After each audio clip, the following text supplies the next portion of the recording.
Illegally detained senior leader of the All Parties Hurriyat Conference, Shabir Ahmad Shah, has said that the election drama staged under the shadow of the guns in occupied Kashmir cannot replace the right to self-determination.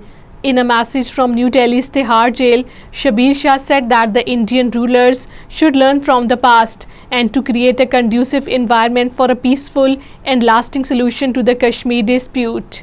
An Indian army man who was critically injured in the Jammu district later succumbed at a hospital. The army man came under the attack near the Sunjwan army base in the Jammu. Multiple rounds were fired, the report said. The Indian army launched a cordon and search operation and used drones in the area.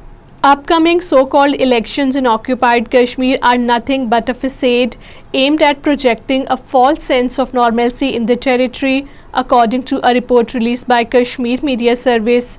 With around 1 million occupation troops present and a ban on the Hurriyat organizations whose leadership are in the Delhi's Tihar jail, and Mirwais Umar Farooq is off and on under house detention, it is questionable how these elections can be considered a true representation of the people's aspirations. Highly anticipated Delhi Chalo Pad Yatra commenced on Monday from the Memorial Park in the Leh-Ladakh region of occupied Kashmir, with hundreds of the participants and supporters in attendance. Thubstan Chivang, chairman of the Leh Apex body, flagged off the march, joined by the other prominent figures.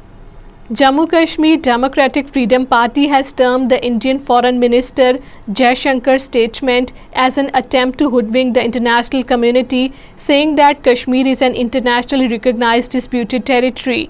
Reacting to Jaishankar's recent remarks on the Kashmir, DFP spokesman Advocate Arshad Iqbal, in a statement issued in Srinagar, said that such baseless statements reflect his willful ignorance of over a dozen UN-mandated resolutions.